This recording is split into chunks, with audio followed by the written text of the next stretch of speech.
Fala pessoal, Papo de Salão no ar, voltamos para mais uma entrevista sensacional. Hoje nós vamos ter aqui outra pessoa especial. Ele é um cara muito bem relacionado, casado, pai de uma linda filha, professor universitário, advogado e possui ênfase em direito empresarial, constitucional e familiar. Ele é presidente da subseção da OAB de São José de Santa Catarina. Eu hoje tenho a honra de conversar com o nosso querido doutor Pedro Adilão Ferrari Júnior. Por favor, doutor Pedro. Obrigado, Carlos. Prazer conhecê-lo aqui. Prazer. Bem, Bernardo. Por favor, sente-se na nossa cadeira da verdade. Opa. E vamos conversar um pouquinho. E vamos cortar seu cabelo, tá? Vamos lá. O senhor tem alguma preferência? Quer entrar na moda? Quer colocar um degradê com risquinho? Fazer uma coloração? Confio em você. É? Eu não vou fazer isso não. Ainda mais que você é advogado. Vai que rola um processo. Doutor Pedro, deixa eu perguntar uma coisa para o senhor. O que é a OAB? Então, é a Ordem dos Advogados do Brasil. Na verdade, nós estamos nesse momento, né, na presidência de uma subseção. Seria o equivalente a uma prefeitura. O senhor está quanto tempo lá já agora? 2 anos, né? 2 anos já. 2 anos, isso. 2 anos.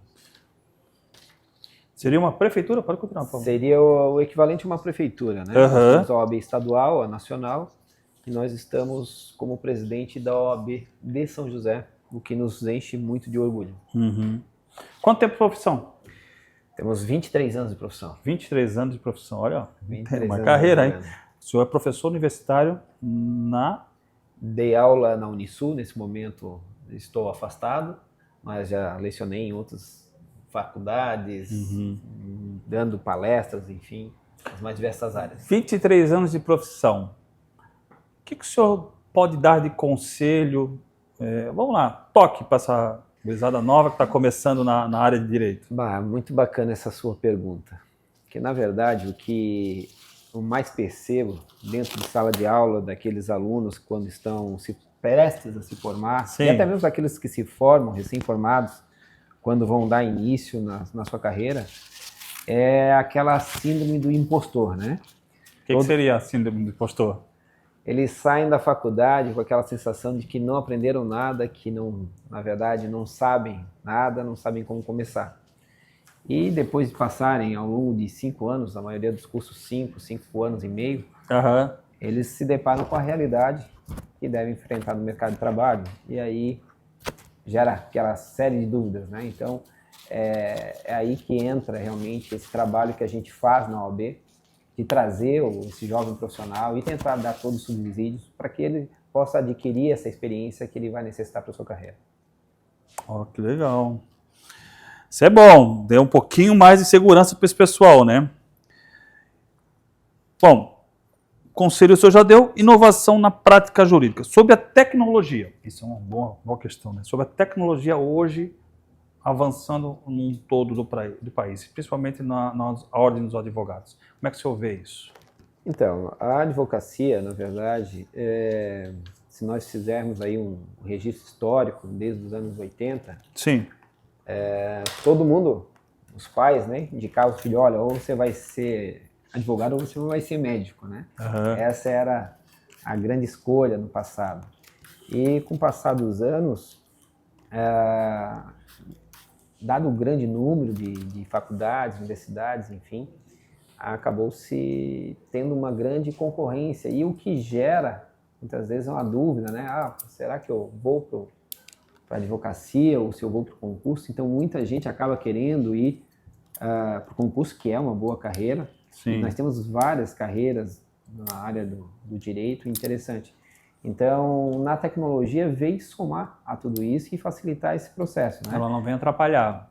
Não, eu não vejo, né? Nós tivemos aí uma grande experiência agora, nesse momento de pandemia, como, por exemplo, nós pudemos realizar audiências. O judiciário foi uma das poucas áreas que não parou durante a pandemia. Sim. Né? Graças ao trabalho do OAB, diga-se de passagem, a doutora Cláudia e o doutor Rafael Horn, aqui em Santa Catarina, que também contribuíram para que isso não ocorresse.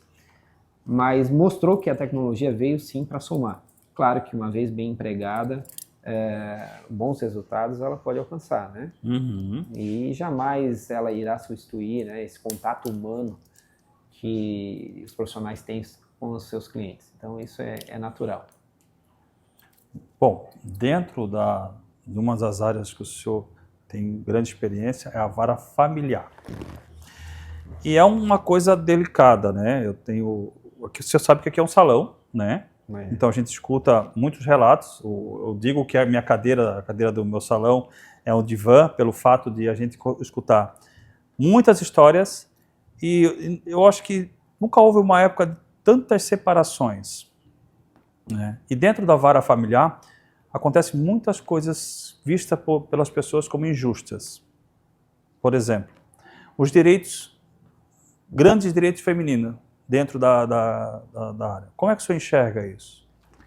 Então, Carlos, é muito interessante também essa tua pergunta, porque vem de um encontro que a gente vem vivenciando, né, na sociedade. Sim. Então, primeiro, falando um pouquinho da questão do divórcio, que você acabou se referir, nós percebemos que realmente há um grande aumento, né, na sociedade do número de divórcios, mas isso se deve muito graças a esse trabalho, né, facilitado, que eu diria, que nós temos hoje em dia, que é justamente com a possibilidade de você fazer todo um divórcio através de um cartório, por exemplo. Então, quer dizer, a pessoa casa, né, em uma semana ela consegue fazer todo o processo de divórcio. Sim. Então, isso facilitou com que essa ênfase, né, na decisão de dissolver um relacionamento se tornasse algo muito mais rápido do que era no passado. Antes, no passado, você procurava um advogado, até realmente ele ingressar com a ação, ser marcada audiência e tudo mais, isso levava tempo, e esse tempo, muitas vezes, as partes acabavam desistindo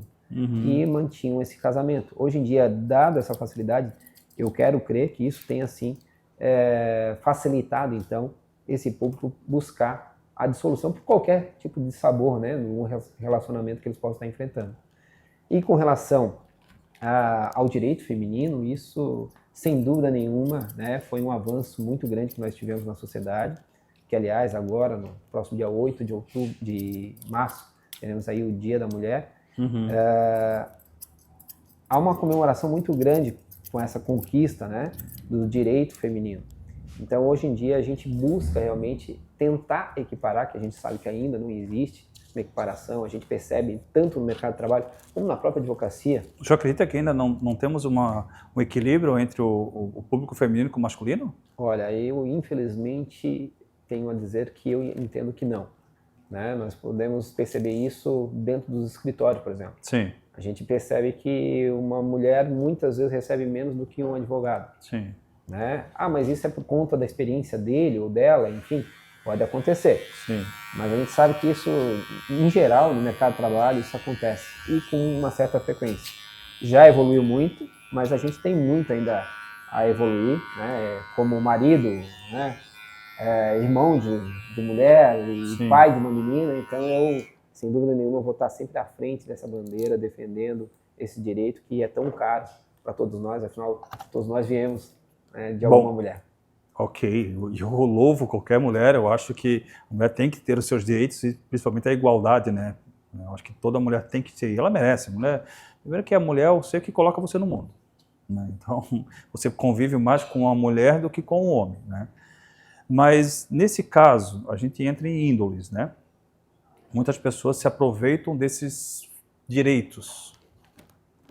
Existe uma forma de tentar coibir esses aproveitamentos? Esses abusos. Né? Porque como é que eu vou dar... Vamos dar um relato de um cliente.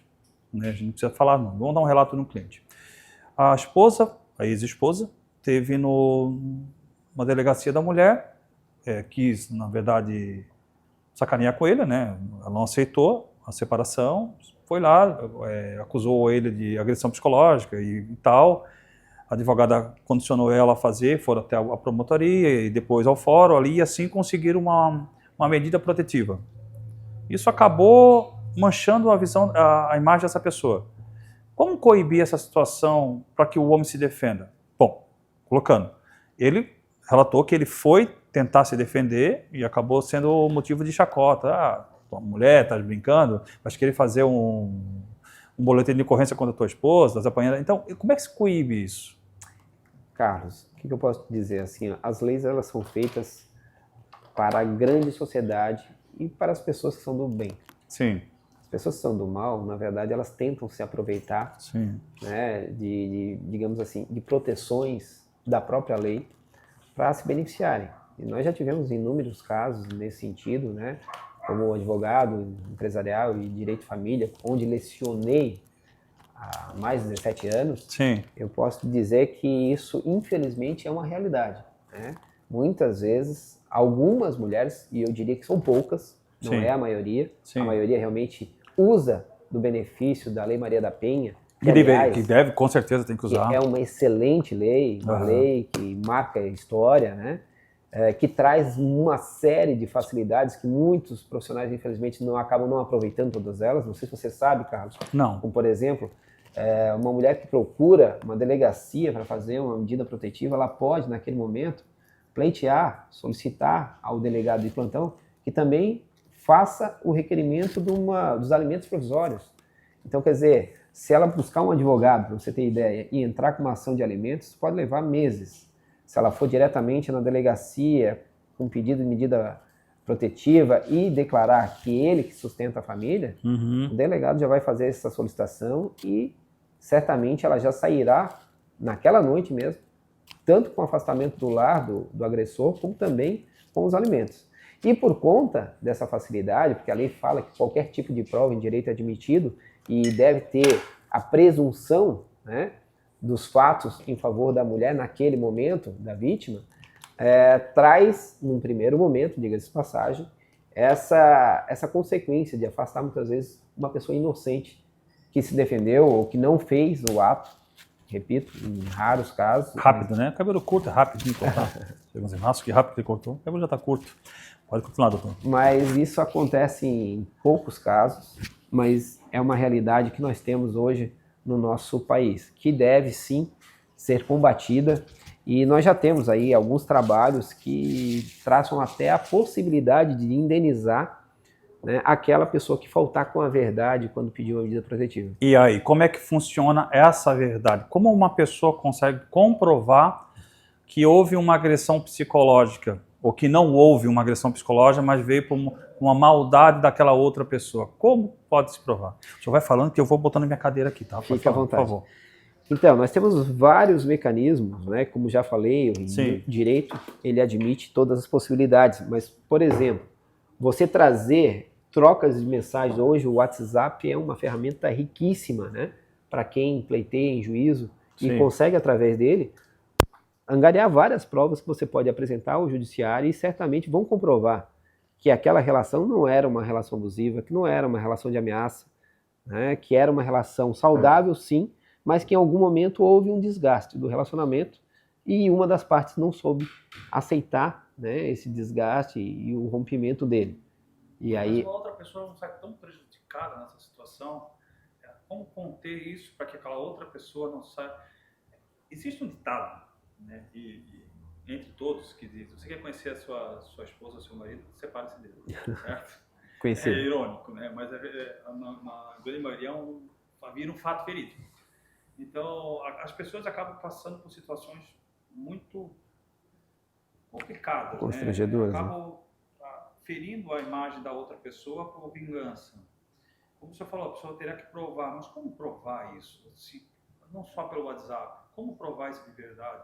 Que aquela pessoa possa ter... Ela pode pedir ali um dano moral? Pode pedir um dano moral, pode pedir uma reparação, né? Material, inclusive, se ela teve prejuízo. Nós já tivemos casos, por exemplo, onde o companheiro, que não era casado, o companheiro, tinha uma residência onde funcionava o escritório dele e por conta de uma desavença familiar num final de ano, a namorada, que era então companheira, acabou fazendo o uso da medida protetiva e afastou ele da casa dele. E aí nós tivemos que entrar com um processo, isso através do plantão, e reverter essa situação. E nesse período aí ele acabou ficando aí em torno de 2 semanas fora do escritório dele. Então, quer dizer, é algo extremamente grave, né? E uma vez comprovado que não houve ameaça, que não houve agressão, que a pessoa tentou se vingar, né? E o curioso que quando as pessoas fazem isso, é muito fácil identificar porque se na maioria das vezes, né, eu diria, se a pessoa quiser desistir de separar, aí tá tudo bem, aí ela retira ou tenta retirar, Sim. até porque uma ação incondicionada não cabe mais e muitas vezes as vítimas não sabem disso, né? A suposta vítima não sabe disso. A partir do momento que ela faz essa denúncia, é dever do Ministério Público levar a investigação até o seu final para punir. Independente, claro que tem magistrados, tem, né, Ministério Público, os próprios promotores que muitas vezes tentam atenuar essa tensão que é criada por conta da medida protetiva. Que a gente sabe que isso se arrasta e vai para a vara da família depois, e aí todo desenrolar. Quando tem menor, então, aí não se fala, né? Aí é pior ainda. Tem algum caso assim específico que o senhor possa relatar que foi, além desse, que foi assim, um pouco mais forte? Olha, eu tenho vários casos. Infelizmente, a gente não poderia falar, né, em público, até pelo segredo de justiça que possuem os casos de direito na vara da família, mas o que mais me choca, né, falando de maneira geral, é quando o casal possui filhos. E aí, sim, isso... E a tal da alienação parental... Parece que vem junto, né?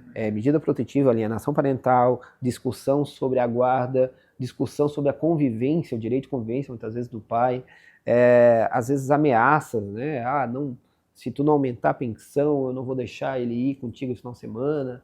E quanto menor a criança, maior o trauma que isso gera. A gente sabe que isso é traumático, né? E isso é muito mais antigo do que a própria lei, né, Maria da Penha? Isso já existia no passado. Né? Quem de nós, né? Eu, já beirando os 50 anos aqui... Sério? Já... Tá bem, parabéns, bem, hein? obrigado. Isso aí. Mas os cabelos brancos não me deixam mentir. Mas cabelo branco não quer dizer nada. Mas Meu filho de 16 anos tá cheio de cabelo branco. É? Eu vi que ele tá mais velho que eu. Não, vai ver que tá ficando loiro, então. Mas brincadeiras à parte, a gente sabe que isso, na verdade, é uma realidade que a gente tem que combater. E para isso existe o direito, para isso existem os advogados, para isso nós trabalhamos dia a dia aí para fazer justiça na sociedade. Todos conseguem ser assistidos numa devida medida? Olha... É difícil, né? Hoje eu tive uma reunião, inclusive com a Defensoria Pública do Estado, e a gente discutia justamente isso. Hoje, na OAB, nós temos um projeto que se chama o projeto OAB por Elas, que, aliás, me enche muito de orgulho. O que é esse projeto? Esse projeto ele funciona dentro da DPCAM de São José. É um projeto em que nós conseguimos, através de colaboradores, advogados voluntários, de maneira gratuita, eles fazem o primeiro atendimento a todos aqueles que precisam. Aí, voltando naquele assunto da mulher. E assim como nós temos no projeto OAB por Elas, nós temos em outras áreas. Nós temos a Defensoria Pública que atua, né, assistindo aí pessoas carentes. Em Santa Catarina nós não tínhamos até pouco tempo, né, um passado recente, esse trabalho, mas hoje eu acredito que em Santa Catarina isso é uma realidade. Só não busca a justiça quem realmente não quer. Vamos tirar, vai sair aquela imagem de que advogado bom é advogado caro? Não consegue chegar nesse nível? Eu nunca tive essa percepção, não, sabe? Não, você não sabe. Eu digo a imagem popular. Sim. Não, na verdade, assim, e isso eu falo, inclusive em sala de aula, né? O direito ainda é uma atividade que requer uma certa postura, né?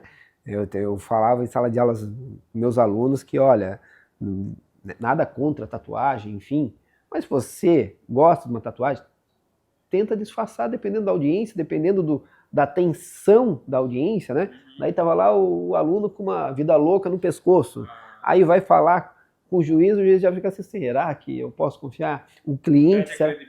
Então, infelizmente, diferente, por exemplo, se você é de outra área, você é sofista, não tem problema algum.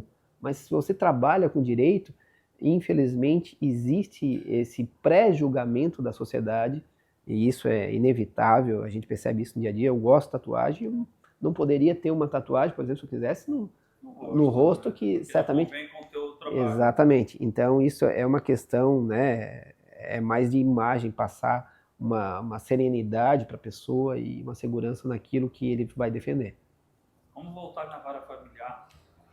questão da alienação parental. Boa. Eu vejo que duas pessoas podem entender que separação é entre homem e mulher, não entre família.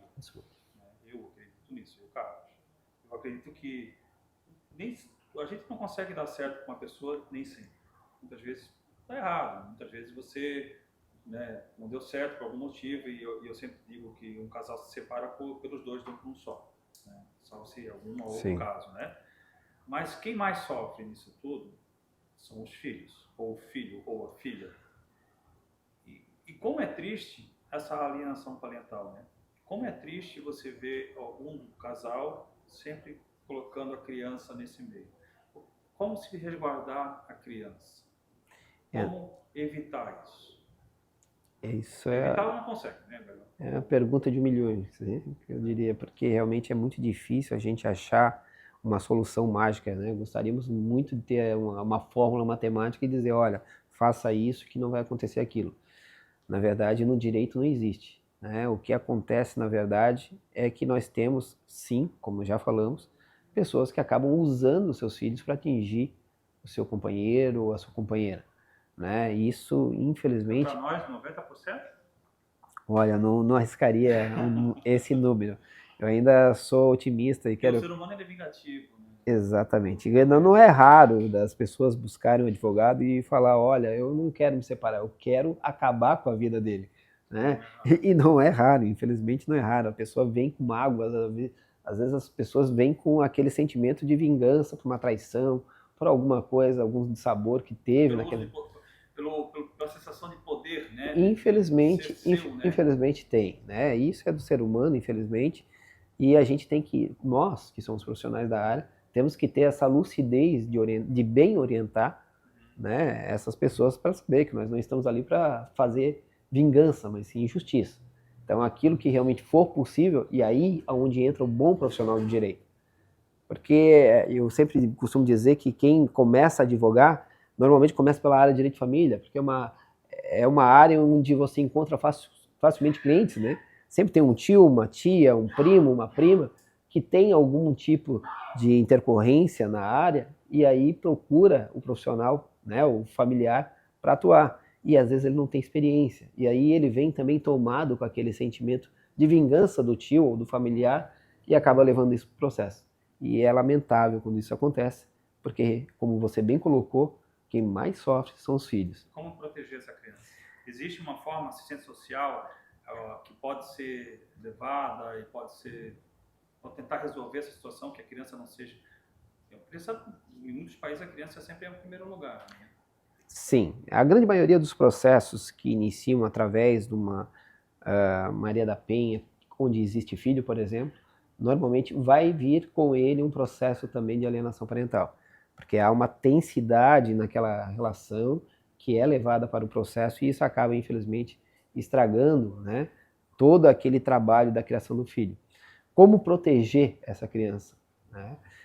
O primeiro, maior trabalho que pode ser feito é através do profissional que vai atender aquela família.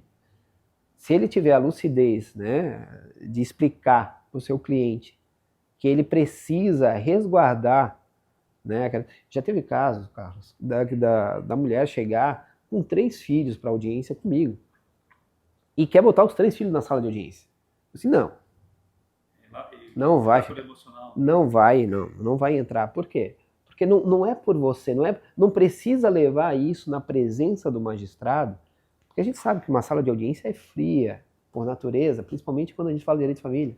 Vamos levar as 3 crianças para aquele ambiente hostil, onde ele vai ver o pai do outro lado da mesa, a mãe chorando. Por que criar esse tipo de lembrança, né? Entrar a fundo naquela briga dos dois. Não há necessidade. Não há necessidade. Então a gente pode preservar. E o grande responsável, né, e aí que eu digo, chamo muita atenção, por cuidar e zelar nesse processo, é o profissional da área do direito. E quando o profissional coloca, agora vamos lá, mais um caso, quando o profissional coloca um dos filhos para depor? Vamos lá. A criança, aí é uma questão de direito, tá? A criança, ela só pode depor né? Se for relacionado a algum ato da vida dela, e se o juiz entender que ela já passou por assistente social, que tem capacidade de discernimento suficiente para prestar esse tipo de depoimento. Caso contrário, a criança jamais vai prestar um depoimento. Não sendo uma criança, sendo um adolescente. Um adolescente, aí sim, um adolescente ele pode depor, tá? E ele vai depor, claro que resguardado as circunstâncias que podem ser abordadas ali também. Qual o interesse desse adolescente? Ele teria alguma vantagem, né, com o pai ou com a mãe, ou com o resultado daquela ação diretamente? Então, se isto existir, se esse fato, porque ele pode depor, por exemplo, não, eu vi realmente meu pai agredir minha mãe. Isso é um fato relacionado ao relacionamento do casal, importante e válido. Ou não, ó, está sendo acusado meu pai de agressão, mas eu estava presente nesse dia e não houve agressão. Mas não é complicado você colocar uma pessoa que conviveu com o pai, com a mãe ali, ou, né, hoje muitos casos acontecem, um enteado, por exemplo, conviveu a vida toda, não é complicado aquela relação que ela, que expor, amor, né? Expor aquela situação ali? Sempre que for. E eu digo pelo profissional, não digo pelo ato em si.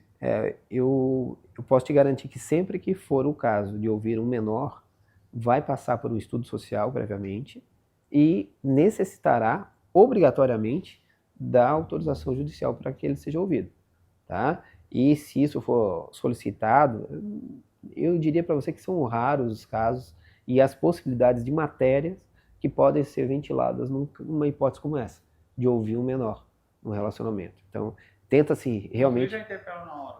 Na hora... Não, porque quando ele pedir para ouvir, o juiz já vai indeferir essa oitiva certamente, ou se não tiver bem justificada, obviamente. Esse é um caso muito complicado e a gente escuta isso muito.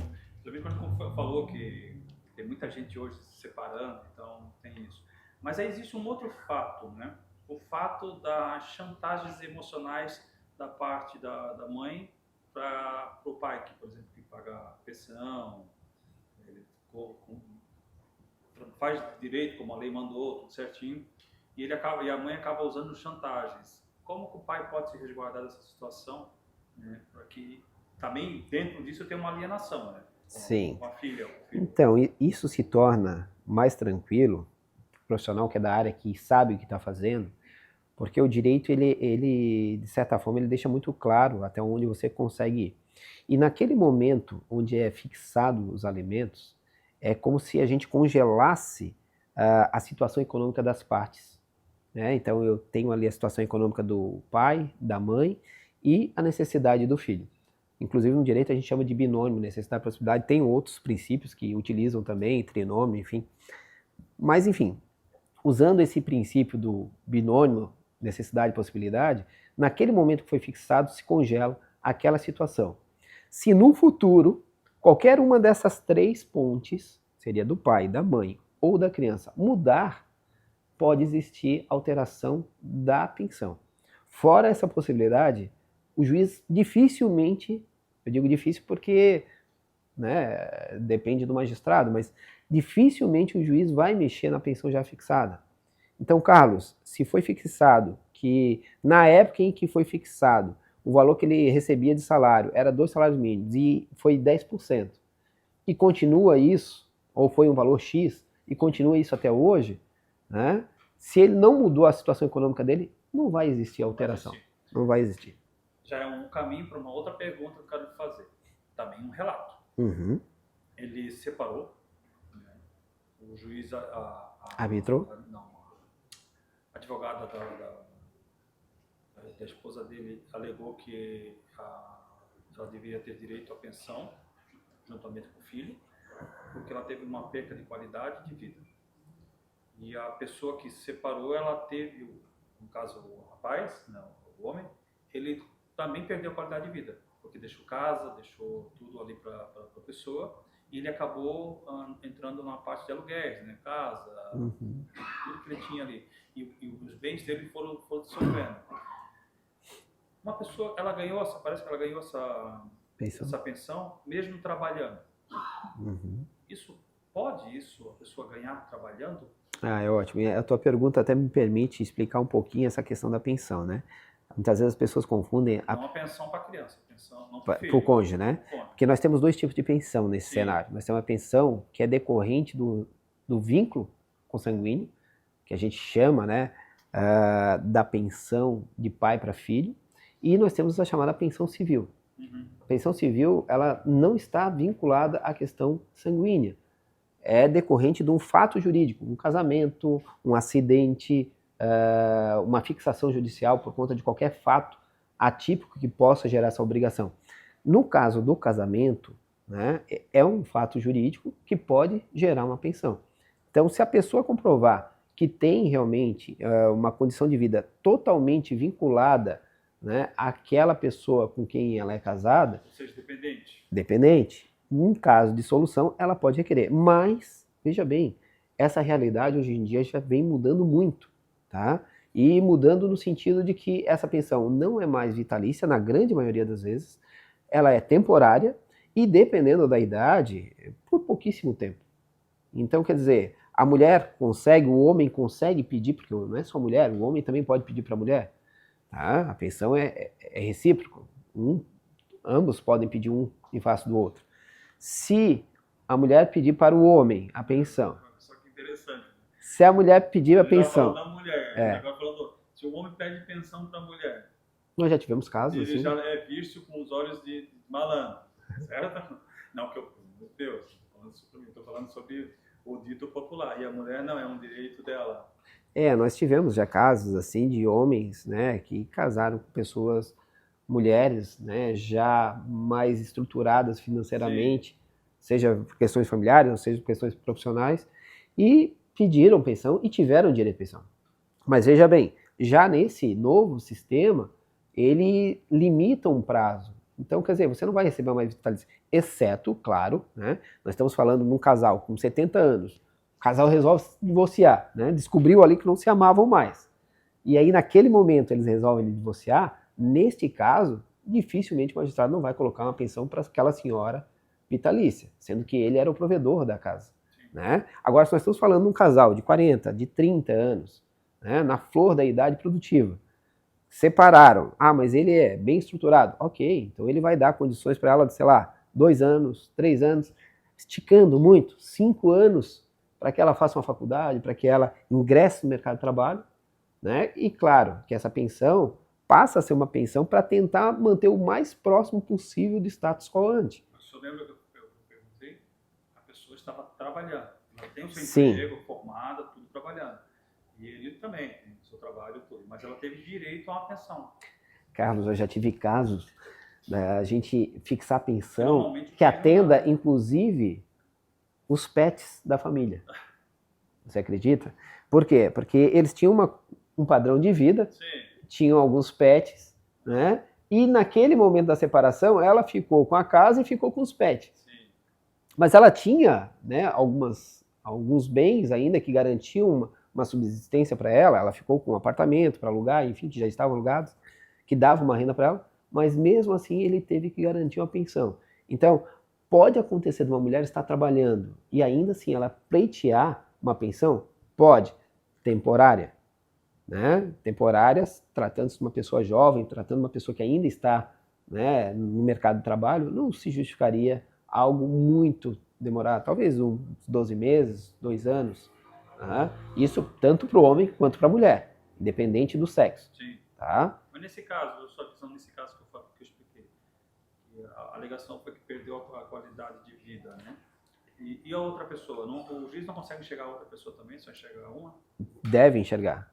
E isso vai da competência do profissional que estiver assistindo a ele, justamente demonstrar isso. Olha, excelência, ele construiu outra família.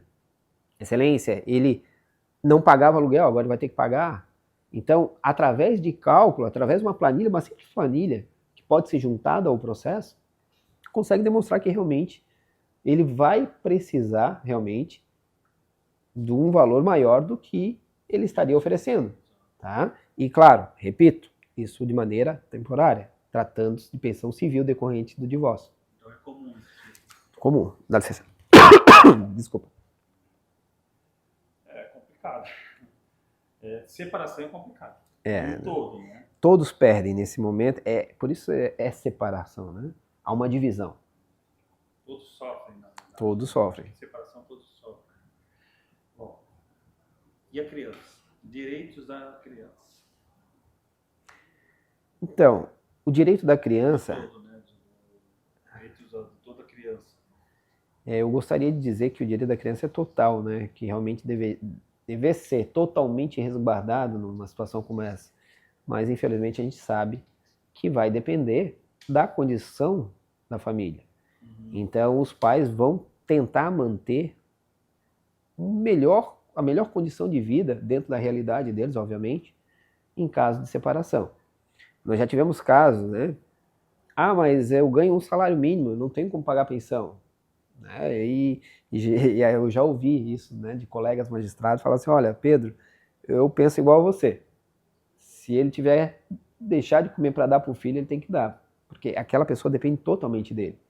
Então, tem que ter essa consciência, né?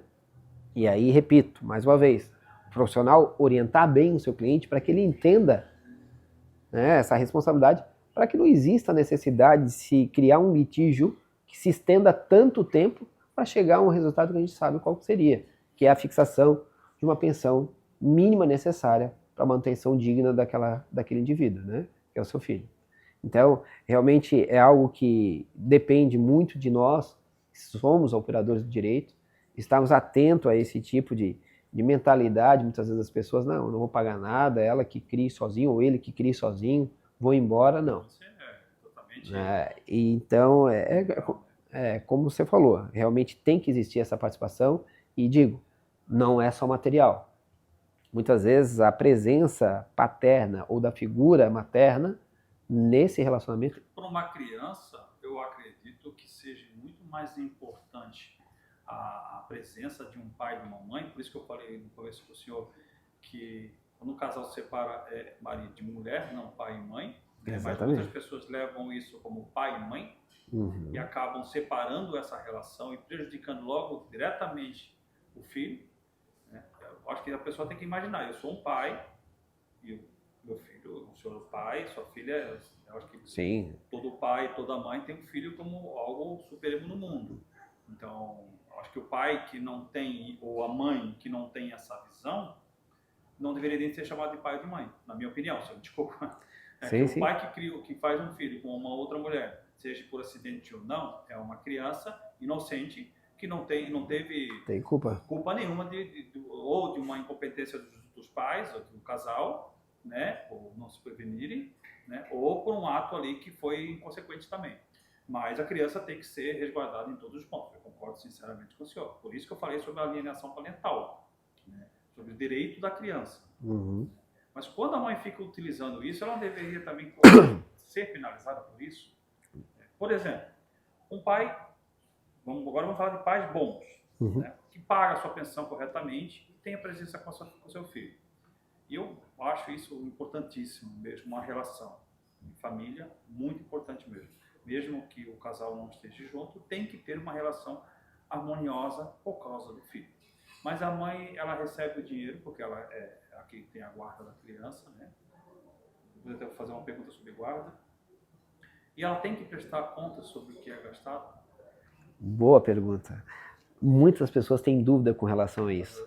Se deve ou não prestar contas com relação ao valor pago de pensão. Não, Carlos. Dos fracionados, né? Do que vai utilizar. A pensão, ela não obriga, né? Porque a pensão, na verdade, não é para a esposa, sim, nesse contexto que sim, você falou, né? A pensão seria para a criança. Então, a mãe não tem por obrigação prestar contas. Mas, se por alguma razão houver dúvida com relação a isso, o próprio magistrado pode requerer, né, que informe se está sendo destinado aquele recurso para a criança. A pensão, ela tem a natureza dela ser irrestituível, uma vez pago ela não devolve, e isso é uma questão até curiosa, porque nós temos a pensão dos alimentos gravídicos, que é aquela pensão que é paga pelo pai, né, enquanto a criança ainda não nasceu. Né? E é interessante isso, porque essa pensão ela é fixada, né, através de provas, muitas vezes, muito subjetivas. Né? Então, quer dizer, eu até brinco de dizer que, olha, cuidado com os pegadores de plantão aí que gostam de fazer selfie na balada, que esse selfie pode ser uma prova de um relacionamento. Então você saiu com a pessoa, tirou lá uma selfie, estava lá no momento mais íntimo de trocas de carícias, um beijinho, enfim, ela usa isso aí para mostrar, olha, está aqui o pai da criança, né? Imagina um Ronaldinho da vida, um Neymar, mas você vai provar depois com o DNA. depois que nascer. Depois, embora possa ser feito de maneira intrauterina, mas coloca em risco o feto e a mulher não é obrigada a aceitar. Então, quer dizer, você aguarda toda a gestação, 9 meses recebendo a pensão, imagina receber uma pensão aí do Neymar da vida, 9 meses, e ao final, nasceu, não era o pai. Não era. E a pensão, ela é irrestituível. A pessoa não pode devolver. Então, há uma discussão com relação à possibilidade de pedir aí uma indenização ou não, né, por enriquecimento ilícito da parte, mas isso ainda é muito prematuro e o tribunal tem entendido, né, o Supremo Tribunal tem entendido que não. A pensão, ela é irrestituível. Uma vez paga, não se devolve. Eu até não acho que deveria ser retornada. Eu acho que não. Acho que é um investimento, é uma mas veja bem, no exemplo, né? no exemplo que eu estou dando, depois de nascido ele não era o pai. Então pensa que a pessoa teve, além de todos os constrangimentos, nós tivemos um caso polêmico. Mas peraí. Ele teve relação. Porque para ele consentir, ele teve relação com a pessoa. Não, mas não quer dizer então que existiu a dúvida. Na dúvida, tu vai ter que arcar. Mas não se prova que houve sequer, né, essa relação mais íntima, inclusive. Não se provou? Como é que vai se provar, né? Através de fotos, de repente participava de um aniversário, de uma festa. Uma foto para comprovar que o cara teve relação com aquela pessoa. Estava namorando e aquela pessoa apareceu grávida. E ela disse que ele é o pai. E agora? É suficiente para os alimentos gravídicos? É, segundo a legislação é. É sério? É. Cara, então, vai bater uma foto com a menina na balada? Já é um indício de prova. Claro que não vai ser só aquilo ali. Nós tivemos um caso polêmico de uma cantora mexicana que foi presa no Brasil, que foi muito polêmico, e eu falo isso porque é público, onde ela foi presa e por alguns problemas que ela teve no país de origem, e a Polícia Federal, aguardando a deportação dela, ela apareceu grávida na prisão da Polícia Federal. Detalhe, segundo a investigação, ela teria ficado grávida lá. Ou seja, ela teria tido relações com alguém. E acusou brasileiros. Por quê? Porque se ela tivesse um filho brasileiro, sendo gestado ali, ela não poderia ser deportada. O que aconteceu? O Brasil teve que mantê-la durante toda a gestação no país. Obviamente que aqueles policiais que estavam de plantão durante aquele período que ela estava lá, todos eles tiveram um problema em casa, imagino eu. Né? Porque todos eles estavam sendo acusados de talvez serem o pai daquela criança. O que aconteceu? Nasceu a criança, se descobriu que na verdade ela era filha do empresário, que não tinha nada a ver com o brasileiro. Que foi fazer alguma visita lá, enfim, ela acabou engravidando. E aí ela acabou sendo deportada com o filho e tudo mais, e obviamente até a própria instituição ingressou com um pedido aí para ser reparado por toda a mancha que se causou, né? Não só os policiais. Então perceba que é algo muito grave quando a gente fala de paternidade, a gente tem que ter um cuidado bem grande. Vamos lá. Hoje, você engravidar, por favor, né? Nós temos aí, acho que, N produtos anticoncepcionais. Né? Acho que engravidar hoje por não usar é extremamente, vamos dizer, bem popular. Uma burrice, né? Você tem que ter uma responsabilidade em relação a isso. Mas se você não tem, você tem que arcar com as suas consequências e assumir. Agora, essa da foto eu não sabia, não. Tem que ter cuidado. Essa vai ficar registrada. Eu acho que a gente vai passar o programa hoje só falando de várias familiares. Porque tem muita coisa aqui pela frente. Tem muita coisa. É muita coisa. Muita coisa mesmo. Então, eu acho que também não tem que comprovar na pensão. Mas se a pessoa está pagando a pensão, uma boa pessoa está pagando a pensão, ela está pagando por fora, um colégio, uma aula de inglês, um futebol, Inatura. uma arte marcial, fazendo in natura. Essas coisas a mulher ela pode usar como prova para aumentar uma pensão do pai? Pode. Isso é uma, Mesmo sendo a bom grado, isso é uma ou falha. talvez no primeiro momento de um bom acordo, mas depois houve uma mágoa ali, opa, peraí que eu vou ferrar o cara. Isso é uma falha que muitas vezes as partes, quando não orientadas, acabam cometendo, né? É fixado os alimentos e, obviamente, nenhum pai, eu acho, quer deixar o filho, né, com necessidade. Eles acabam dizendo, não, vou começar a dar mais coisa. E aí começa a pagar o inglês, começa a pagar daqui a pouco uma aula de esporte, daqui a pouco, tô pagando uma escola melhor, e continua pagando aquela pensão. O que ele está fazendo? Ele está autorrevisionando a pensão dele. A hora que ele não quiser mais pagar aquilo, obviamente, a mãe, em nome do filho, vai falar assim, não, mas espera aí, você agora tem que me passar esse valor que você está deixando de pagar. Não, mas a minha pensão é aquela. Sim, mas excelência, olha só, ele demonstrou ao longo de todo esse tempo aqui que ele tem condição para mais. Tanto é que ele vinha pagando. Infelizmente, quer um outro exemplo? Tem alguns profissionais liberais que eles recebem, às vezes, o valor todo de uma vez, né? Então, divisão de lucro, por exemplo, recebeu 3 vezes ao ano. Eles vão lá, tem esse acúmulo, o que eles fazem? Olha, eu vou te pagar já o ano todo. Amigo, você está autorrevisionando a sua pensão. Não faça isso. Guarda o dinheiro e vai dando. Voltamos para o outro caso da criança. Quem vai sofrer é a criança. O pai quer pagar um pouco mais, quer fazer um Se pouco você mais. quer pagar mais, ok. Agora, se você não quer pagar mais, porque você vai estar correndo o risco de ter que pagar mais. Se você tem condições e pode pagar mais, ótimo. É ótimo, Pensão, claro. Não, coloca na pensão, aumenta a pensão. Mas como é que você vai fazer que haja uma obrigatoriedade da mãe que cumpra com essas determinações? Por exemplo, deixa a criança ir no futebol, deixa a criança ir no inglês, você pode, a mãe não vai utilizar para outros atos, não para ela. Você pode até fazer um acordo com a própria genitora, Sim. né, combinando, olha, eu agora estou recebendo um pouco melhor, eu vou pagar a escola. Ok. Revisionou a pensão? Revisionou. Mas ele está pagando a pensão e já está direcionando para aquilo. Ótimo. Isso é uma ótima medida. O que eu me refiro, na verdade, é quando as pessoas não têm a condição de aumentar, mas por receio de não ter lá na frente, eles vão lá e antecipam hoje. Né? E aí lá na frente ele não tem, e aí a pessoa vai pedir, não, mas eu quero mais, porque tu já pagou isso aí foi alguma coisa que tu recebeu que tu já devia dar uma parte pro meu filho. E aí pede para aumentar a pensão. É nesses casos que eu me refiro. Se você tem condições de pagar mais, obviamente, é o melhor que você faz. Né? É o melhor investimento, eu sempre digo. Né? Sim.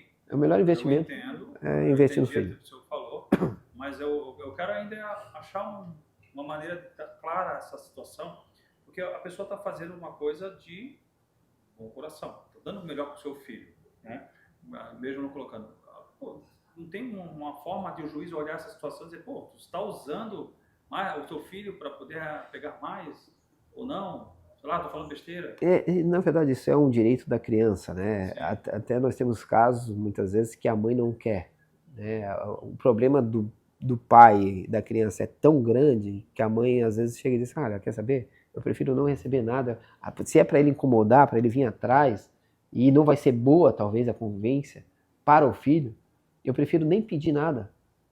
E aí esquece que, na verdade, o que ela está fazendo é abrindo mão do direito que não é dela. Do filho. Que é do filho. Exato.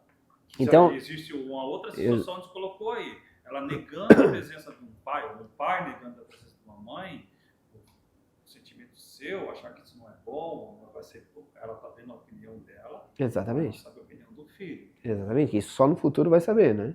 Então, quer dizer, é um cuidado que, na verdade, repito, quando bem orientada por um profissional, eles acabam percebendo a necessidade de explicar, olha, isso aí não é para você, é um direito dele. Mas eu não quero que ele tenha contato com o pai. Olha, isso não é você que tem que decidir. Ainda que o pai não queira ter contato com ele, se o pai tiver condições ou não tiver, ainda que seja pouco, ele tem a obrigação de dar para o filho. E essa obrigação de dar para o filho pode fazer falta no futuro, seja para uma especialização, para uma graduação, enfim, que o filho vai precisar. Ótima pergunta. Não existe idade para pensão. Não? Não. Até porque a pensão ela pode ser paga, quando eu falo da pensão, né? Que é entre consanguínea. Um Peter Pan, né? Consanguínea, exatamente, consanguínea. Por quê? Porque se você tem 70 anos e você precisar de alguma necessidade, o pai pode pedir para o filho. Então eu posso pedir para minha filha, ó, minha filha, eu estou desempregado, estou passando necessidade, e a minha filha está lá, né, formada, tem condições de me ajudar. Eu posso pedir pensão para ela? Posso. Então não há uma idade. Com relação àquele vínculo da pensão decorrente do poder familiar, porque a pensão que é fixada decorrente do poder familiar é uma pensão presumida. Por que eu digo que é presumida? Porque pelo simples fato de você depender de uma pessoa maior de idade, quando eu digo maior de 18 anos, sim, que são seus pais, você acaba tendo em seu favor a presunção de que você sempre vai precisar. Então, essa presunção pode ser estendida até 24, até 25, se ela estiver fazendo faculdade. Tá? Então, por via... Se estiver estudando. Se não, a partir dos 18 anos, encerra-se a obrigação. Aí, ó, uma grande pergunta. Encerra-se automaticamente, a pessoa precisa entrar com uma ação aí pra... A pessoa deve informar ao magistrado que fixou para que seja revogado a pensão. Caso contrário, ela vai continuar pagando por obrigatoriedade. Por obrigatoriedade. Na verdade, aquela decisão que gerou a obrigação é como se fosse um contrato onde você tem que rescindi-lo. Tá? Então, a partir do momento em que você alcançou a maioridade, ou a pessoa alcançou a maioridade, você deve buscar o judiciário para homologar essa exoneração. E aí ele vai ser exonerado da pensão. Então, via de regra, seria 18 anos. Via de regra, 18 anos. Se não estiver estudando. Se estiver estudando, pode estender até uma graduação. Mas ele estudou, fez uma faculdade, está fazendo já terceira, quarta, vai até os 35? Não. Até uma graduação. Uma graduação. Uma graduação. Ah, mas vou fazer uma pós. Pode ajudar? Eu teria o maior prazer de ajudar, meu filho, né? Mas não teria mais obrigação. Tá? Aí, como é que faz isso? Informando ao magistrado. Olha, doutor, já fiz minha parte, minha filha está formada em medicina, aí é médica, formada, quer fazer residência em São Paulo, no Rio de Janeiro. Não tem condições, agora é com ela. Tem que trabalhar um pouquinho para ele fazer. Né? E, sem dúvida nenhuma, será exonerado naquele momento. Tá? Então, isso é bem tranquilo. Se a criança estiver cursando um nível técnico? Também pode. Está com 18, vai fazer 18 anos, 19 anos, aí esse nível técnico não é particular, é público, como é que funciona? Sabe o que é pior, Carlos? Obviamente que ela vai poder pedir, mas muitas vezes as pessoas alcançam os 18 anos, não estudaram até os 18. Uhum. Alcançaram os 18 anos, vão lá se matricular num cursinho, alguma coisa, para estender isso. Acontece, infelizmente. Aí o que o pai tem que fazer? Demonstrar, olha, meu filho nunca estudou, já vive com uma pessoa, né? Já trabalha lá, ou não faz nada, e agora se matriculou para poder receber alguma coisa. Então, se existe essa situação, tem como se defender, tá? Mas se for verdade, se estiver realmente trabalhando, ele tem por obrigação realmente ficar pagando. Obrigação. Se ajudar um filho pode ser pro resto da vida, né? Sim, o melhor. Sem aquela obrigação. Percentual.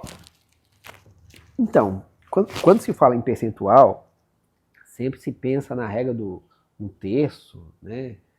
30%. Na verdade, isso é relativo. Lembra que eu falei do binômio necessidade e possibilidade? De acordo com daquele vínculo, né, de necessidade e possibilidade dos pais, é que vai determinar quanto que essa criança vai receber. E a gente recomenda, né, a doutrina recomenda, que realmente sempre tente fixar de acordo com o percentual da remuneração da pessoa, e não um valor fixo. Por quê? Para que isso possa ser reajustado automaticamente ao longo dos anos. Para que não fique atrelado única e exclusivamente àquela remuneração, mas sim sobre todas aquelas que ele possa receber. Então, se eu atrelo 10% para cada filho, então 10% do que ele recebe, ele vai pagar para o filho ao longo desses anos. 10%. Então de 10% a 15%, se tiver algum tipo de necessidade especial, pode subir um pouquinho mais. É uma pergunta que pode fazer para o senhor também.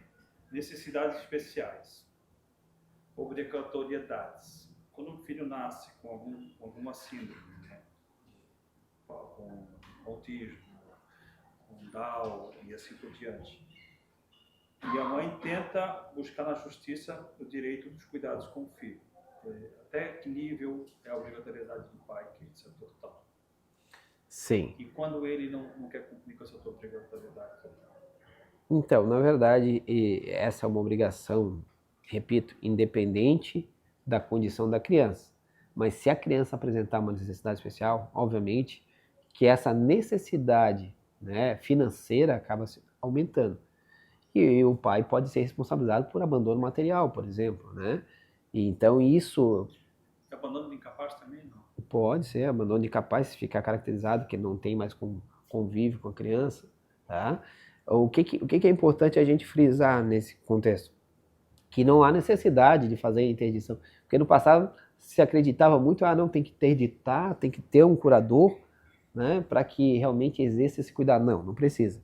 Tá? Então a gente já tem essa evolução da norma nesse sentido, que eles são plenamente capazes, sim, dentro das limitações que eles possuem.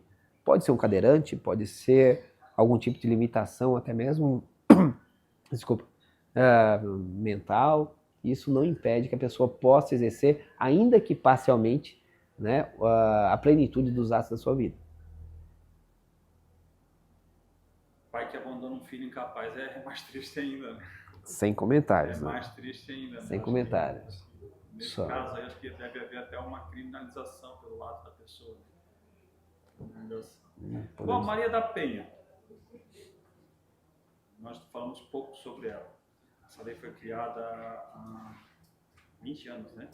Há 20... faz... Mais ou menos 20 anos. Dado o nome a uma moça que se chamava... Né? Penha. Essa lei, ela veio para proteger a mulher. Sim. Eu acho fantástico.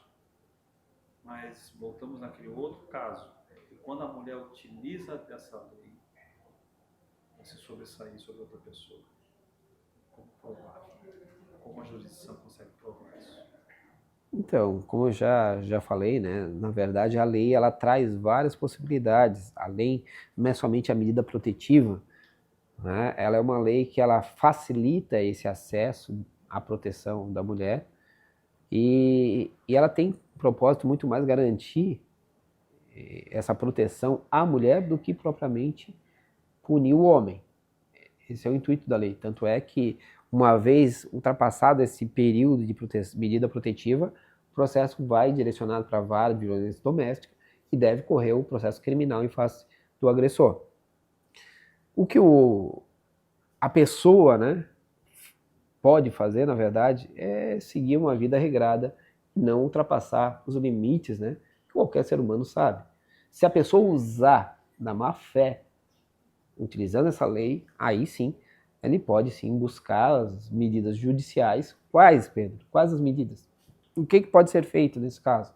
Né? Pode buscar provas, né, de que realmente ele não é uma pessoa agressiva, que não tem relatos, que nunca teve nenhuma passagem, que nunca teve nenhum tipo, né, de intercorrência nesse sentido, que não oferece risco ou ameaça a qualquer pessoa. E uma vez comprovado isso, certamente esse processo vai ser arquivado. Tivemos vários processos assim, muitos processos desta natureza, inclusive de pessoas que mentiram e ficou provado isso e depois tiveram que prestar contas à justiça por conta de faltar com a verdade. Vamos sair um pouquinho da vara familiar? Vamos lá. Só um pedacinho, porque eu acho que vamos fazer um novo programa para o senhor. Bora. Vamos falar da parte empresarial, constitucional. Olha como o Brasil hoje está passando pela essa parte constitucional. Nunca se falou tanto sobre a Constituição brasileira. Faz uma parada para mim sobre a Constituição brasileira e os direitos do povo constituinte. Então, na verdade, a nossa Constituição, ao meu entender, é uma Constituição que eu diria muito bem redigida. Né? Eu não tenho dúvida que ela é uma das melhores constituições do mundo.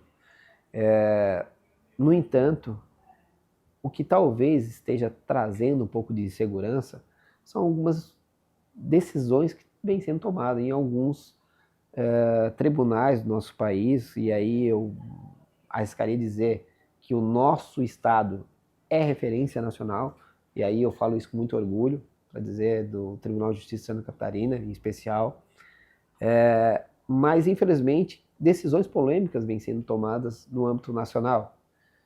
E aí, claro, que a gente precisaria ter mais dados para dizer se realmente são ilegais, não são ilegais, se ultrapassaram o limite da Constituição Federal ou não, né? Como muito questionado, por exemplo, as prisões realizadas, né?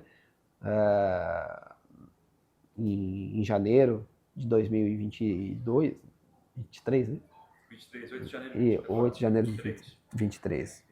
Que entra num fato, né? Mas como se eu falar, depois eu faço essa outra pergunta, que é a liberdade de expressão, que ela está regida na Constituição, né? Liberdade de expressão, liberdade de religião, liberdade de reunião pacífica e liberdade de associação. Quando é tolhida essa liberdade? Porque, sinceramente, nesses últimos anos nunca se falou tanto em liberdade de expressão. É óbvio que eu também não concordo. Uma certa liberdade, né? Desde que você ofenda a pessoa, você perde a sua liberdade de falar, né? Acho que você tem que ter uma certa dignidade. Mas nem todo mundo utiliza dessa forma, né? Mas quando alguns órgãos acabam cortando, proibindo essa liberdade de expressão, que está na Constituição. Na verdade, o que é questionado, ao meu entender, o que é muito questionado, é essa medida do politicamente correto, né? Que eu acho que nunca se teve tanto essa percepção de que a lei acaba funcionando somente para os amigos do rei, né? E me parece que isso tem sido o grande debate, o grande enfronte na nossa legislação, né? Muitas vezes a gente vem de um passado onde se fazia piadas, né? Hoje em dia não existe programa de humor, por exemplo, porque não se consegue fazer humor hoje em dia porque é algo extremamente grave, né? Porque tudo que se fala pode ser usado contra você. O senhor enxerga isso como grave? Não, eu digo que é grave para a pessoa que está fazendo humor. Né? Até outro dia eu assistia um debate e um humorista falava assim, olha, eu não consigo mais fazer humor, porque tudo que eu falo é usado contra mim. E curioso que se fulano de tal, que é de uma emissora, fizer, é algo mais sutil, aí pode. Mas aí as pessoas não estão usando a lei ao contrário. É onde eu estou falando, né? Onde é que está se perdendo a essência, né, do ser humano, ao meu entender, no que diz respeito à liberdade de expressão. A tua liberdade vai até onde começa a liberdade do próximo. A partir do momento que aquela brincadeira deixa de ser algo que faça apenas sorrir, mas traga o sofrimento para o próximo, eu vejo que isso sim, já está ultrapassando a liberdade de expressão. Se isso está trazendo algum tipo de sofrimento para alguém, não dá para tolerar, sem dúvida nenhuma. Mas se é algo, né, que já traz no seu bojo algo de... é um comentário, ou é uma expressão, né, mais caricata, eu vejo que não daria para punir uma pessoa como se tenta punir atualmente. Então, quer dizer, está muito difícil, né? E aí a gente começa a perceber que as pessoas se prendem a militâncias, e é uma palavra que está na moda, né? Eu não uso muito, mas se prendem a algumas militâncias em algumas áreas, e daqui a pouco todo mundo vai estar nichado. E isso, na verdade, o que está causando é separação da sociedade. Então vai ter lá aquele nicho daquelas pessoas, da outra aqui, daquele outro tipo, e cada um vai olhar o seu interesse. E quando eles se derem conta que eles precisam viver em sociedade para poderem se tolerar, aí vai ter que desarmar tudo de novo, novamente. Então é uma percepção muito pessoal, é bem verdade, mas é o que eu vejo hoje em dia na nossa sociedade. Uma polarização necessária? Eu não diria nem polarizado, são muitos polos, né? Não é só bipolarizado, na verdade. É muito perigoso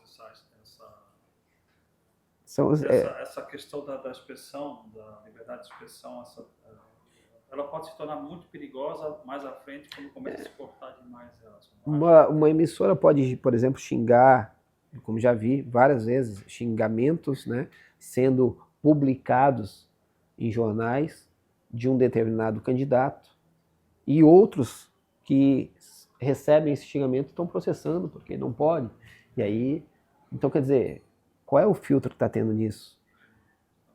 Tá? Então é uma questão que realmente nos traz um pouco de insatisfação, eu diria, e muitas vezes insegurança jurídica.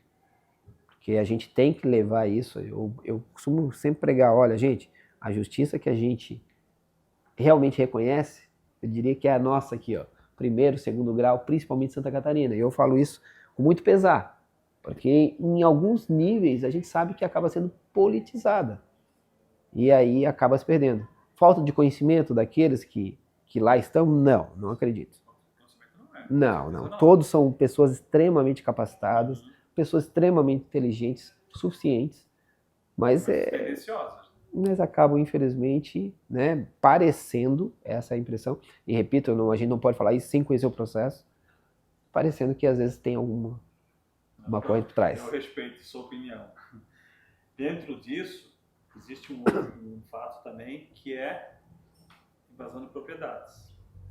Na Constituição rege o direito à sua propriedade. Sim. Que isso, na verdade, é uma coisa que se arrasta há muitos anos. Nunca é resolvido. E, tá, como o senhor falou, é usado, falou em política, é usado como uma massa de manipulação ou de política. Né? Como que se pode resolver essa situação na sua visão, essas invasões? Então, daí a gente entra mais uma questão social, né? Porque essa possibilidade de você tirar a propriedade do indivíduo, isso não é de agora. Sempre existiu na nossa Constituição essa possibilidade. Sim. Se o Estado vê o abandono da propriedade privada, ele pode agir sim, né, de maneira a levar esse... O Estado, sim. Não as pessoas. Não. As pessoas não podem tomar sem o desígnio do Estado. Isso. Não, sem autorização do Estado jamais. E por conta disso existe aí tantos casos aí que a gente vê que tentam invadir a proteção da propriedade privada e aí há confrontos, enfim, e muitas vezes as pessoas tentam, né, a desapropriação indireta justamente para tentar... Por que essas pessoas que fazem isso não são criminalizadas? Mas quem disse que não? Eu pergunto pelo que a gente enxerga hoje. Não, eles são... se isso é feito de maneira arbitrária, né, sem realmente o respaldo jurídico, isso há sim a criminalização. Não tenha dúvida disso. Tá? Agora, quando tem, né, uma entidade por trás disso, querendo já brigando por aquela área há anos, mostrando que é uma área que não é produtiva, que a pessoa é um latifúndio que está lá simplesmente jogado, quando tem várias pessoas na região ali que não tem onde morar, isso pode ser usado e o Estado paga por isso. Não pense que é de graça.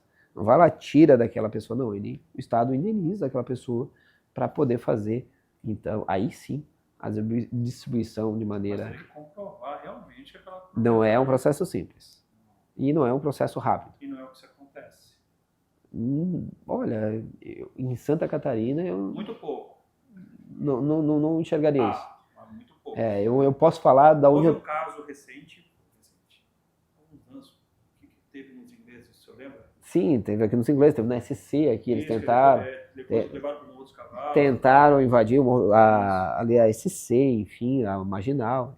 E isso ficou comprovado que funciona. Então, eu posso falar onde eu tenho conhecimento de causa, que é aqui em Santa Catarina, eu posso te garantir que não passa desapercebido de maneira alguma um caso como esse. Se algum lugar do país, do Nordeste, talvez isso não ocorra, aí eu não poderia te afirmar. Com certeza, mas eu digo num geral, que a visão do senhor em relação a isso, né?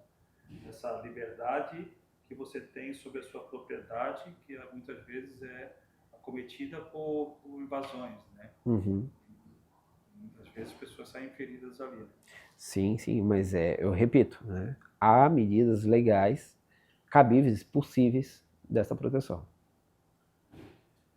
Bom, direito à vida, direito à saúde, direito à segurança, e não temos direitos a quase nada. Né? E esses direitos não são feitos. Quando um político, seja ele qual for, ele entra para uma administração pública, se um prefeito, um governador ou um presidente da república, ou um representante como senador, deputado, eles sempre fazem a promessa da saúde, da segurança, né, que a gente sabe que é embargo político, da segurança e no geral, e da educação principalmente. Quando não é cumprido isso, esses fatos, existe uma ação jurídica contra isso, contra esse político, com a Então, propaganda enganosa? eu acho que falar nesse sentido é uma percepção muito pessoal, né? Eu entendo que, na verdade, nós temos uma ferramenta que se chama voto. Quando há uma promessa e algo não é cumprido, eu acho que nós deveríamos ter essa consciência de saber, olha, aquela pessoa não foi digna da sua promessa, ou não pôde fazer porque não dependia dela, né? Ou ela prometeu algo que não dependia só dela, e realmente ela não fez o esforço. Quando eu digo não fez o esforço, não fez projeto, não levou aquela ideia inicialmente, e nós temos isso, infelizmente, muito no país, onde, infelizmente, pessoas fazem promessas daquilo que sequer sabem que teriam competência para tal. Né? Faz promessas de mudar a lei, mudar questões que não são competências dela. Então isso é algo, infelizmente, que acontece, e como, de certa forma, não digo punir, mas afastar esse mal da sociedade, através do voto. Acreditando num país livre, né, e que tenha realmente autonomia, né, que seja democrático, a gente... E o senhor acredita que a nossa Constituição está sendo rigorosamente seguida? Olha, eu precisaria conhecer amplamente os processos, mas eu tenho uma opinião muito própria com relação a alguns atos, algumas decisões, que às vezes quero crer que tenham mais coisa do que aquilo que apresenta a mídia. Porque, caso contrário, realmente, se a gente ficar com a informação rasa que a gente recebe da mídia, muitas vezes, a gente pode criar a percepção que melhor não nos convier, né? Então, se eu ligar a TV num canal tal e pegar a mesma notícia, da mesma informação, de um fato, pode ser que eu defenda A ou defenda B. Então, eu precisaria, sim, ter conhecimento. Vamos falar de tal coisa. E o que eu tenho sobre tal coisa de prova? Tem isso, isso, isso. Aconteceu assim, assim, assim. Ok. Né? Eu, por exemplo, sou contra, né, a postura de um julgador poder investigar um investigado. Né? Eu entendo que não caberia isso. É uma postura minha. Que eu não consigo enxergar na Constituição subsídios que garantam o julgador de investigar e julgar. Né? Para isso foi criado um órgão próprio. Então, é uma percepção. Então, isso tem que ter um pouco de cuidado. Sim. Tem que ter um pouco de cuidado. Mas isso funciona, não é para o partido A ou partido B. Isso no passado também já foi cometido de maneira equivocada. Né? Nós tivemos aí anulações de decisões justamente por esse tipo de arbitrariedade. Mas é onde eu falo para o senhor que a gente vê isso como tendencioso, né? E não é, na verdade. Mas às vezes aqui, a população enxerga a tendência. Às vezes no âmbito, né, na vontade de punir, de provar, ultrapassa-se alguns limites. E eu quero crer que isso tenha ocorrido em alguns casos, e por essa razão, né, as consequências que nós vivenciamos nos últimos anos. Bom, vamos lá. Tem coisas aqui que eu não sei se vai ser da sua alçada, mas essa aqui provavelmente vai ser. Sobre a mudança recente na legislação, como é que elas podem impactar as pessoas? Olha, de maneira muito significativa. Nós tivemos agora uma recente, por exemplo, há 2 semanas atrás, que não foi propriamente uma mudança na legislação, mas acaba sendo por conta de uma decisão do STF, sim, onde mudou a possibilidade, isso eu trago até com poucas informações que estão sendo divulgadas na mídia, da possibilidade de uma pessoa com mais de 70 anos, hoje em dia, por exemplo, poder optar pelo regime de comunhão que ele deseja casar. Então, veja bem, uma pessoa com mais de 70 anos hoje, ele pode decidir qual o regime de comunhão que ele quer casar. Para quem não sabe, até 2 semanas atrás, se uma pessoa com mais de 70 anos quisesse casar, ele era obrigado, era imposto pelo legislador, de casar sob o regime da separação obrigatória de bens. O chamado regime legal. Temos 2 regimes legais. O regime da comunhão parcial. Só acabou, vai dar lanche. Morreu. Exatamente. Então, não traz uma segurança? Sim, mas é uma opção dele. Né? E continua sendo um regime legal pela seguinte situação. Se eles não optarem por outro regime, vai cair naquele regime da separação obrigatória. Se o casal, né, ele com 70 anos e ou ela com 70 anos e ele com 18, resolvem casar, né, e optarem, Amor, né? aquele amor, né, aquele louca, amor materno, né, aquele amor materno. Ela, né? Isso, ele resolve casar com ela, certamente, se eles não optarem por um regime de comunhão, esse casamento vai ser realizado sob regime de separação obrigatória. Ou seja, garante ainda que os bens não vão comunicar em caso de dissolução. Ok? Se porventura eles quiserem, a partir de agora, eles podem optar. Então, se ela se convencer, olha, vou casar com você e vou dividir meu patrimônio com você se não der certo. Hoje, ela pode optar regime de comunhão universal, por exemplo. E os filhos podem intervir? Filho só tem direito à herança depois que morre. Nossa, não pode fazer nada, exceto se ficar comprovado algum tipo, né, de incapacidade, interdição, exatamente. Mas tem que ser algo documentado, comprovado. Tipo uma menina de 18 para um senhor de 70. Não, isso mas não gera uma polêmica grande? Assim? Não, polêmica pode gerar, mas pode mostrar até que ele tem bastante consciência, né? Não, bom, será? Aí, bom, vai da questão dos filhos, né? O pai tem consciência de casar com uma menina de 18 anos? Não tem. Mas assim, o que eu quero dizer, brincadeiras à parte, é que tem que ter documentação médica para comprovar que realmente ele não estava de posse das suas faculdades mentais, porque caso contrário, essa vontade dele vai ser respeitada. O que não existia no futuro. Então veja que é uma novidade recente de mudança dentro da área de direito de família. Então, é relevante isso? Depende do ponto de vista. Temos muitas pessoas que ficam viúvas e pela solidão acabam buscando uma outra companheira, e hoje a família tem que estar atenta a esse detalhe, porque dependendo da pessoa, ela pode, vamos casar sob regime da comunhão universal, e sai daquele relacionamento com a metade do patrimônio que era da família. E detalhe, muitas vezes lá atrás, quando ele ficou viúvo, a família não fez o inventário e dividiu. Como era tudo da mãe e do pai, deixou tudo para o pai. Que é um erro. Dependendo do ponto de vista, sim.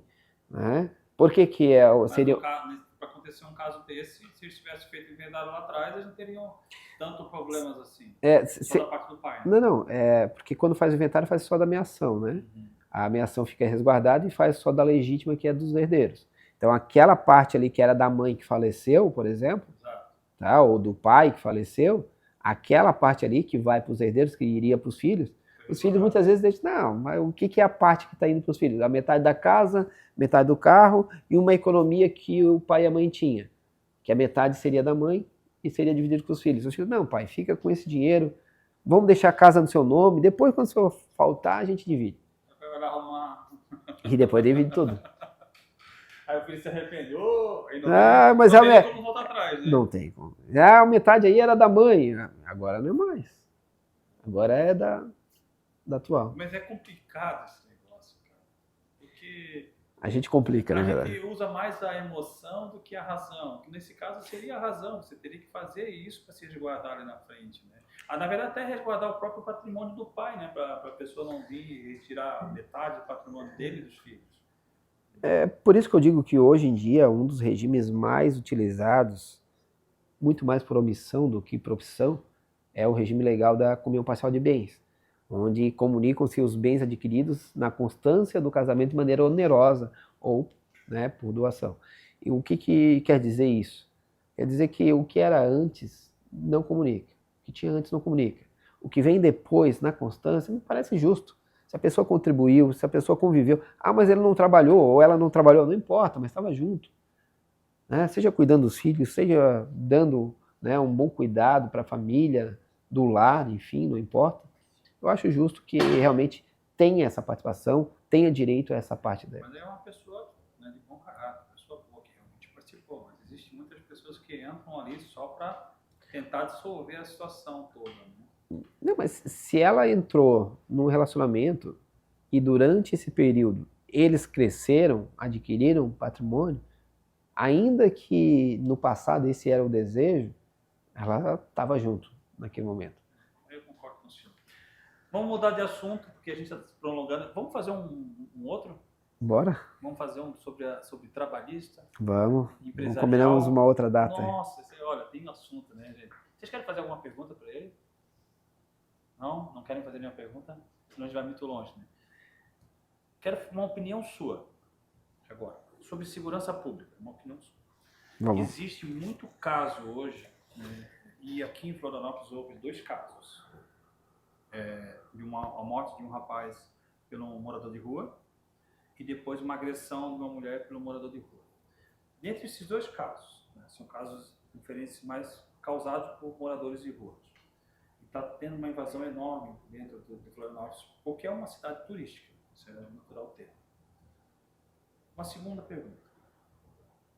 Nesse fato da agressão da mulher, se alguém tivesse tomado as dores dessa agressão e partido para cima do morador de rua, ou daquele que matou o menino, essa pessoa responderia por algum fato jurídico? Vamos lá, Carlos. Agressão? Talvez eu não seja a pessoa mais indicada para responder, porque eu não atuo na área penal, mas posso te garantir, se a pessoa, qualquer indivíduo que viesse a atuar no momento em que a pessoa estivesse sendo agredida, ele poderia alegar sim, ainda que a força dele ultrapassasse o necessário e pudesse trazer algum tipo, né, de prejuízo ou lesão a esse agressor, que então estava esse morador de rua, ela poderia alegar sim legítima defesa de terceiros, tá? O que seria, sem dúvida nenhuma, uma excludente de culpabilidade, né, de penalidade naquele fato. Então, repito, não sou da área penal, mas eu não teria dúvida nenhuma que essa pessoa teria facilidade para defender, tá? Porque assim como você pode defender a sua integridade física, se você vê um terceiro, você vê uma pessoa sendo agredida na rua e você tentar, né, evitar aquela agressão, ainda que para isso você tenha que aplicar uma força, isso pode ser sim um atenuante, se não uma excludente de qualquer tipo de punibilidade nesse caso. E se entrar os direitos humanos nesse meio? Não importa, o direito humano pode entrar e ele vai realmente entender que, na verdade, o que foi feito ali foi evitar um mal maior. Poderia levar ao óbito do terceiro, né, daquela vítima. Então, se houve a necessidade, assim, isso funciona também muito na polícia militar, funciona muito na polícia, quando tem que agir com força para evitar algum tipo de lesão ao patrimônio público ou a terceiros. Mas é um civil, quando entra numa ação dessa, ele não pode responder por dolo? Olha, o dolo, se ele for intenção de matar aquela pessoa ou de uma maneira desmedida, né? Ele não pode ser visto, porque no fervor da situação, acho que a pessoa entra ali... Toda agressão, muito, né? toda agressão, né, praticada com intenção, ela é classificada como uma agressão dolosa. Uhum. Isso não temos dúvida, né? Então, se a pessoa praticar uma agressão buscando esse resultado, ela está agindo com dolo. Não tem como negar a vontade de agredir. Mas essa vontade decorre do quê? Decorreu da defesa daquela pessoa. Tá? Então, se há essa, digamos assim, esse precedente, né, que é digamos assim, o gatilho, o fato gerador daquela agressão, eu não diria que foi uma agressão, mas sim uma legítima defesa. A OAB pode cobrar do órgão público essa segurança pública? Sem dúvida. Não só a OAB, como o Ministério Público tem o dever de assim fazê-lo. É claro que a gente acaba encontrando um dilema muito forte, que é a questão, olha, como tirar de maneira voluntária essas pessoas de rua. Nós tivemos alguns vídeos aí polêmicos no nosso estado. Esse vídeo de algum... Isso, né? Uma figura, uma pessoa muito carismática na região, enfim. E ele fez um vídeo ali, onde, se é esse que você está se referindo, sim, onde ele convida o cidadão a tomar um banho, a se alimentar. Perfeito. E depois trabalhar. Perfeito. E não vai matar, não vai fazer mal para ninguém, né? Perfeito. Até ali, eu não vejo problema. Até ali, eu particularmente não vejo problema. Sim.